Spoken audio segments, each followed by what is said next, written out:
Hello everyone, welcome to Crystal Diaries.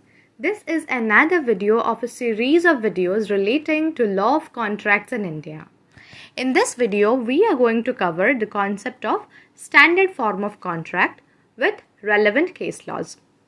So before we begin, please do not bring your bare act because this provision is not mentioned in the Contract Act, but do bring your pen and a notebook so that we can write down all the important points whatever we discuss here.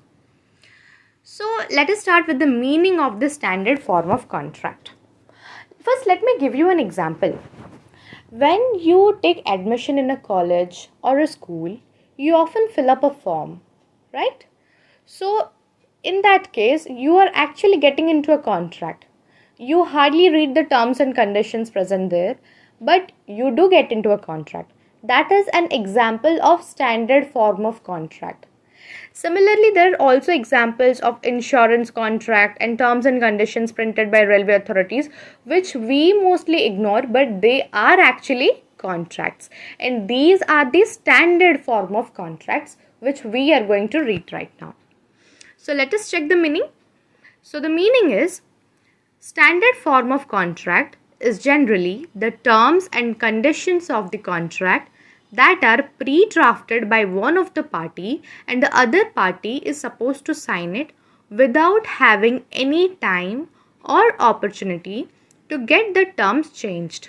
So here, you or the other party, they cannot negotiate the terms. So the terms and conditions are already drafted.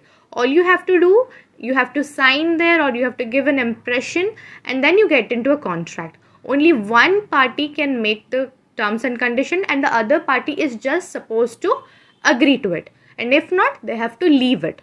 So it is drafted by one party and the contract is moved into with numerous parties. So what is exactly the purpose of this? The purpose is that it actually saves time as you need not make more and more number of contracts with lot many people. You make a simple contract and anyone who wants it can take it. One who does not want it can leave it. So let us check out some of the illustration or some examples where we find such standard form of contracts. See, insurance contract, the employment contracts, telephone utility contract, terms and conditions printed by railway authorities. All these are examples of standard form of contract. In this case, what happens? The authorities or the first party, he makes out all the terms and condition, he drafts it, and the other person or the consumer, in usual cases, all he does, he gets into the contract by simply signing the deed or the contract. And one more thing, you should know that what are the other names of standard form of contract, because you often get questions like what do you mean by contracts of adhesion or what do you mean by take it or leave it contract. Most people don't understand it, but you all should know that the other names of the standard form of contract are contracts of adhesion, take it or leave it contract, and boilerplate contract. Now let us move to the question that what is the need of such contract? Like we have read about so many contracts, but what is the need of standard form of contract? So as you know that this saves time for both the parties. You know that the terms and conditions all are recorded there, all are drafted there. All you have to do, you have to sign it and get into a contract. So this saves time for both the parties. Secondly, the procedure is easy to get into contracts. See, since you do not negotiate, all you have to do is put an impression or put a sign on it. The procedure is quite very easy to connect into many consumers or many people at a time. Now the third one is it is cost effective. The fourth one is it is one contract for all. See, one party gets into contract with several other parties and it does not make separate contracts for each of them. It makes only one contract and it sends the same contract. I'm not saying only one contract. In one contract everyone is going to sign, but the photocopy of the same contract can be sent to the other people who can get into the contract as well. So there is only one type of contract and the rest just have to put a signature on it. And the fifth one is take it or leave it. If you like the terms and conditions, you have to take it. If you do not like, you have to leave it. So there is no room for negotiation at all. So it's quite easy to connect to a lot of people with a single standard form of contract. But do you know there are some problems attached with this? How? Because the other party is not given a fair chance to discuss with relating to the terms and conditions of the contract. So there are quite a chances in which there will be exploitation of the weaker party or the consumers. So the main problem is that there will be unequal bargain. So the person who is providing certain services or who is making the terms and condition, he can make such terms and condition which will be beneficial for him and not for the opposite party. Similarly, in many cases, people do not read whatever is written in the terms and conditions or the contracts that are given in the standard form. Therefore, it leads to exploitation of consumer. Many are negligent to read about this. So, what happens in this case? The consumers are exploited. You know what? That most of the standard form of contracts include liability exclusion clauses. So what are they? These are the clauses which are so widely worded that they deprive an individual from any kind of protection or recourse under the contract. It implies that the authority or that particular party which is making the contract shall not be liable for certain things. But they usually do this in order to exploit the consumers. So in such cases, the law enters into the arena and protects the party by way of certain doctrines or protective devices. So many protective devices have been evolved by courts to guard customers against the possibility of exploitation inherent in such contracts. So we are going to discuss about these devices one by one. So the first one is reasonable notice. So this mandates that the company or the contracting party which is making the standard form contract to give adequate notice of the terms of contract to the customer. Now the second one is that notice should be contemporaneous with contract. Contemporaneous means at the same time.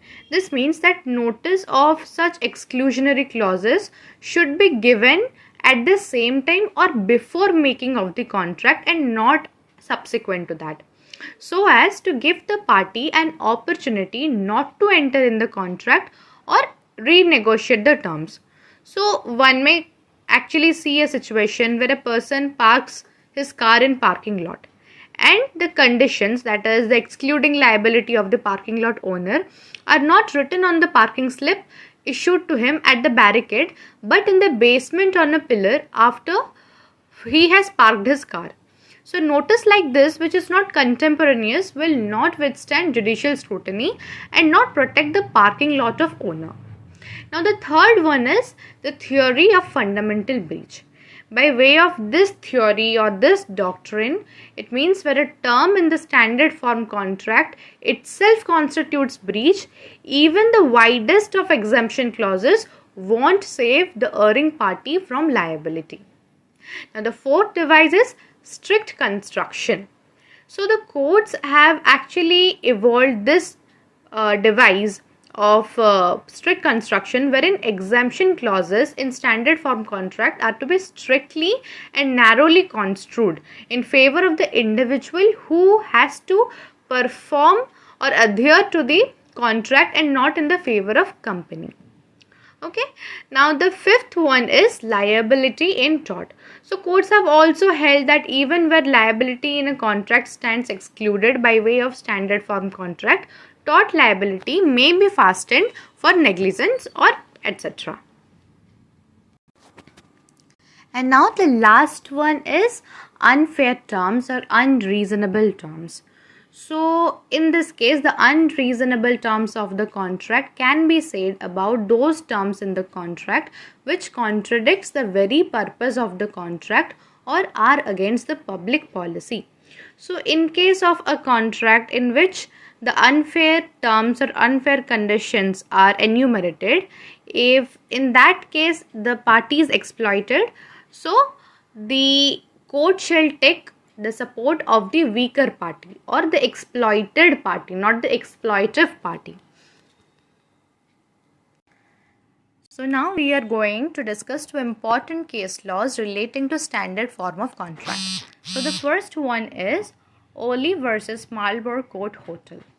So in this case, there was a couple and they moved into the defendant hotel. So on arrival, Oli paid a Wix board in advance and then went into the room. So in the room, a notice was displayed which stated that the hotel shall not be responsible for any items lost or stolen unless handed to them for safekeeping. So what happened? Oli left the room and deposited her key on the board in reception before leaving the hotel. Now the key was taken and several items were stolen from her room. So Oli sought damages in negligence. So what were the issues in this case? Oli contended that the hotel was negligent in failing to appropriately safeguard the keys to guest rooms. She claimed that there was an implied term within the contract between herself and the hotel that they would take reasonable care of her property in her bedroom. And she said that the failure to supervise the keys amounted to breach of that contract. But what happens? The hotel says that the guests were bound by the terms displayed on the notice in the bedrooms. So the hotel had effectively excluded the liability even if they had been negligent. So the notice was clearly visible in the bedrooms and exclusion clause unambiguously absolved the hotel of any liability for stolen items. And they also said that Oli had been contributory negligent by depositing her key on the board in reception. But what happened? What did the court hold? The court held that Oli was right and she should recover the cost of the stolen items in their entirety. The exclusion clause had not been successfully incorporated into the contract because the contract was concluded at the reception and the notice purporting to exclude liability was not visible until after the contract was formed when the guest entered the bedroom. So in this case, Oli wins the case. Now let us discuss another important case, that is Parker versus South Eastern Railway Company. So in this case, Parker is a person. He paid to leave his bag in the cloakroom of South Eastern Railway, which is the defendant. So a notice was there within the cloakroom which stated that the railway authority would not be responsible for any deposits exceeding $10 in value. So the tickets given to the customers on making their deposit had the same notice printed on them in legible writing.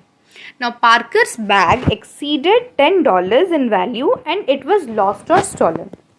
Now Parker claimed against the railway company for his lost bag. So the issues in this case were that the Parker argued that he had not seen the notice in cloakroom and had not read the terms on the ticket, but had simply placed it into his pocket, believing it to be a mere receipt of his deposited goods. As such, the railway authority should not be able to rely on the exclusion clause because it would be unreasonable to expect customers to know that a receipt for a deposited goods contains special conditions. Now the railway authority said something else. They said that it was irrelevant whether Parker had read the notice or the ticket because a party could still be bound by a contract irrespective of whether he had read its terms. Now they argued that they had taken sufficient steps to bring the terms to customers' attention. So the court held that the judge's direction at the first instance that Parker was not bound by terms, he had failed to read that whatever was written in that receipt or that standard form contract was not correct or incorrect. Now Parker would not be bound by terms he did not know were printed on the ticket, but where he knew there were terms on the ticket or that there was writing on the ticket, he would be bound providing the jury were satisfied he had been given sufficient notice. So this was another important case law. I hope you are clear with the concept of standard form contracts. So Till we bring our next video, keep on revising and take care of yourself. Bye-bye.